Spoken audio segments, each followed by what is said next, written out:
All right, welcome back to our pre-TI team preview and team review of every single team attending TI's past 2021 DPC season thus far. We are now at the second last team that made it through the regional qualifiers. We're starting from the bottom of the DPC standings and going upwards. And we have the second last team that made it through qualifiers, like I said, Team Fnatic, coming from the SCA region. And this is actually one of only two teams representing SCA this year. So and because of that, I formatted things a little bit differently to show their actual qualifier games. There's a bit of a glare blocking it, but I'll try my best to show and narrate what's going on there. But yeah, we have Team Fnatic finishing with a total of 446 points roughly, and that's with two 15% deductions.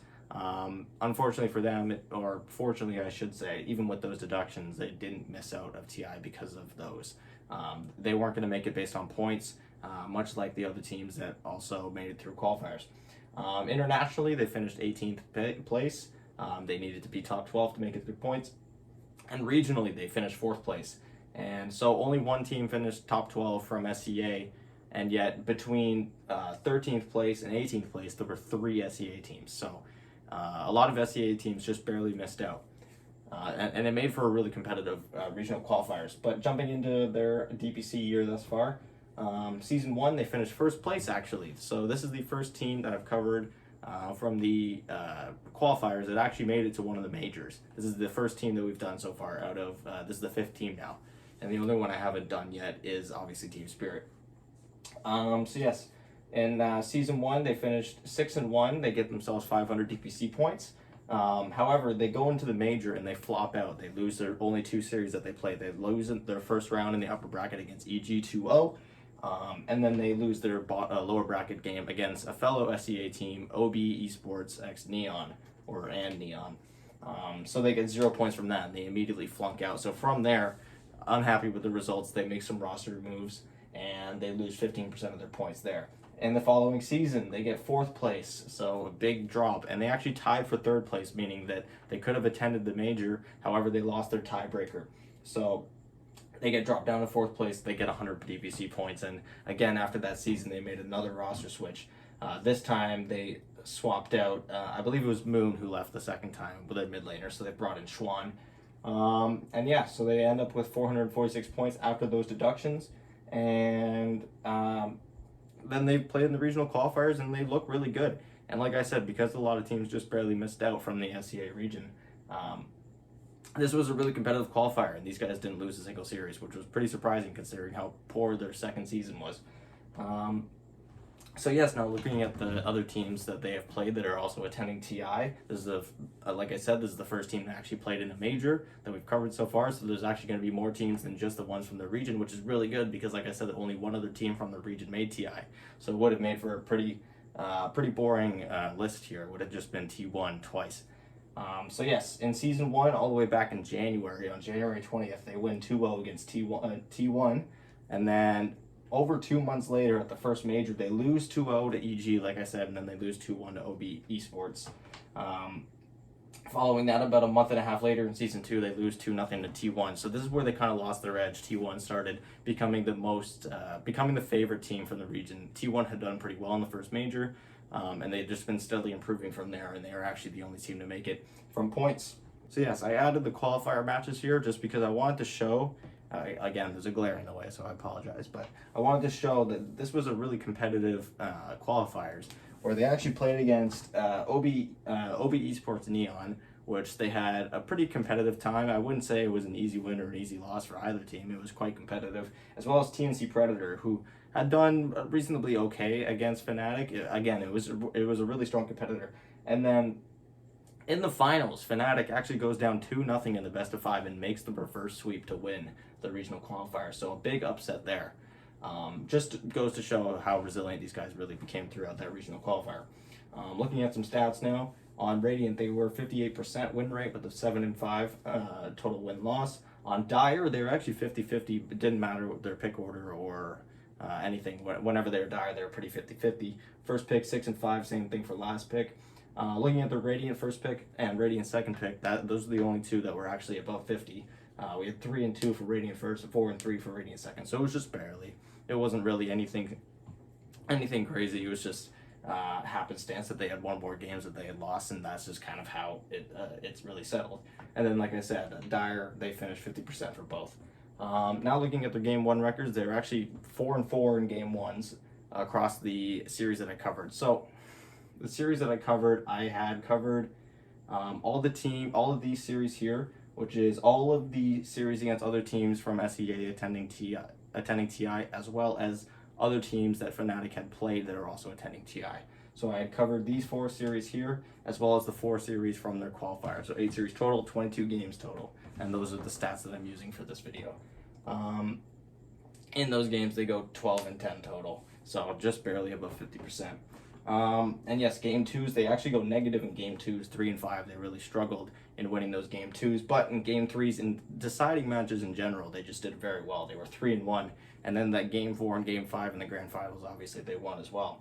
Looking at their most played heroes, they played a total of 58 different heroes across those 22 games. Their most played being Lion, Puck, Phoenix, Leshrac, Legion Commander, Terrorblade, DK, and Abaddon. Their best heroes of those being Puck going 4-1, Lion going 4-2, and then Terrorblade, Abaddon, and LC all going 3-1 respectively.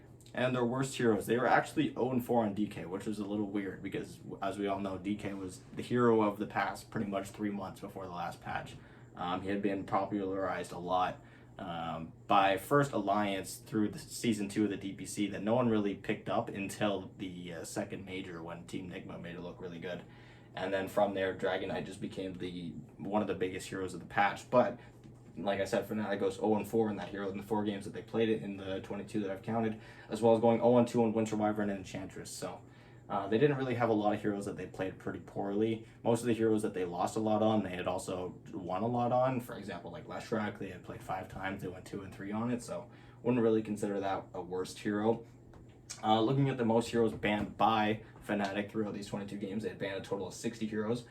14 of those bans in those 22 games being on Broodmother. And it's funny because the Broodmother bans, they had played 13 qualifier games. They banned Broodmother in the first phase in every single one of those games, except for Game 5 in the Grand Finals, where they second phase banned it.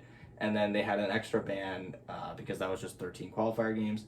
They had played, they banned it an extra time against T1 in their Season 2. So not quite to the qualifiers yet, but it was after Broodmother got that huge buff when everyone thought it was crazy. And then next up they had Viper, which they had banned 8 times, and Templar Assassin. Viper 9 times, Templar Assassin 8 times. And then most banned against them, they actually had Timbersaw and Tidehunter most commonly banned against them. Timbersaw taking the cake with 14, Tidehunter with 9, and then Puck and Mars tied for 8.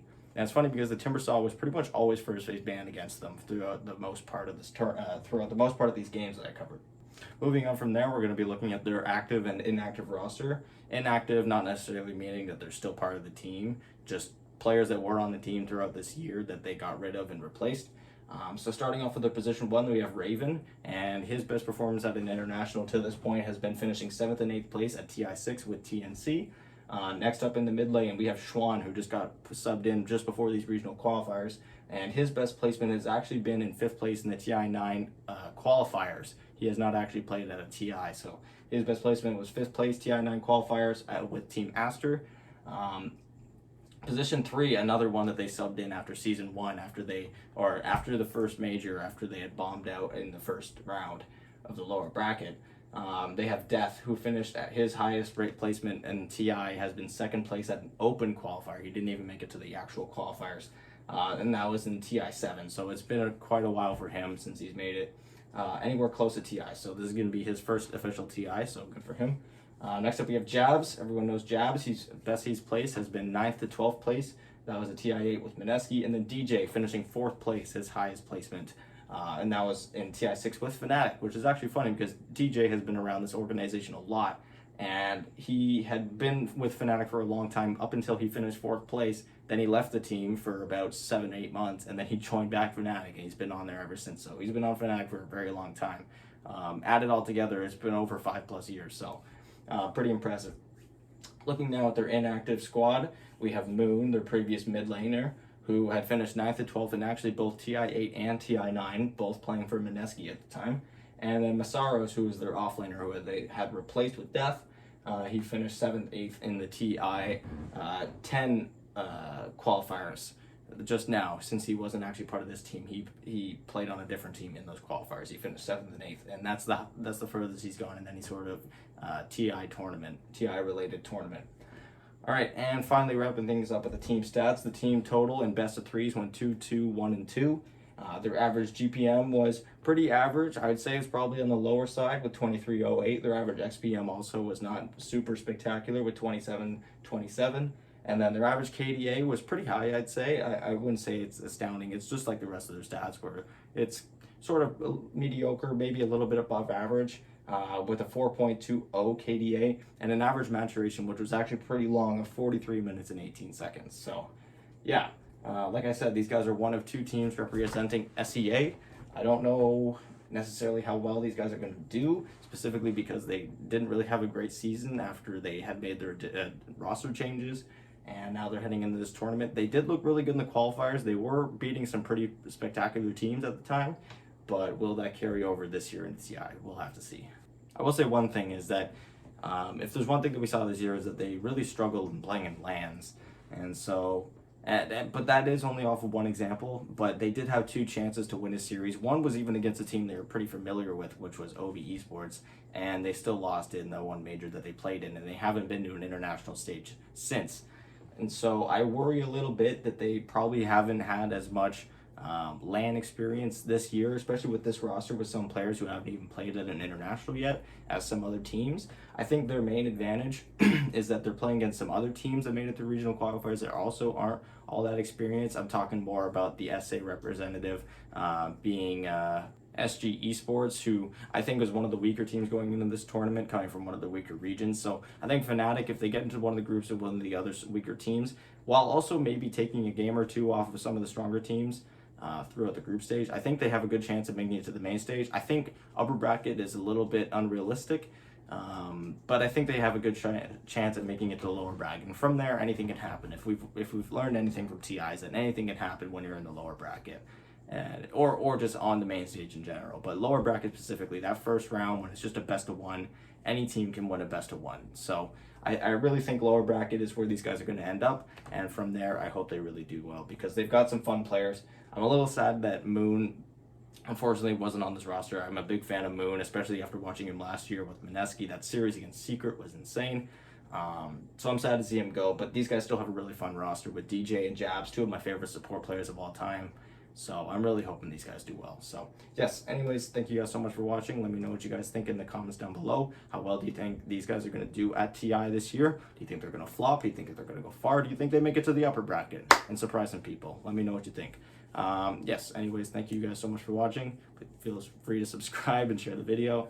And I will see you guys tomorrow, where I'll be making the final team. I'll be covering the final team that made it through qualifiers, Team Spirit.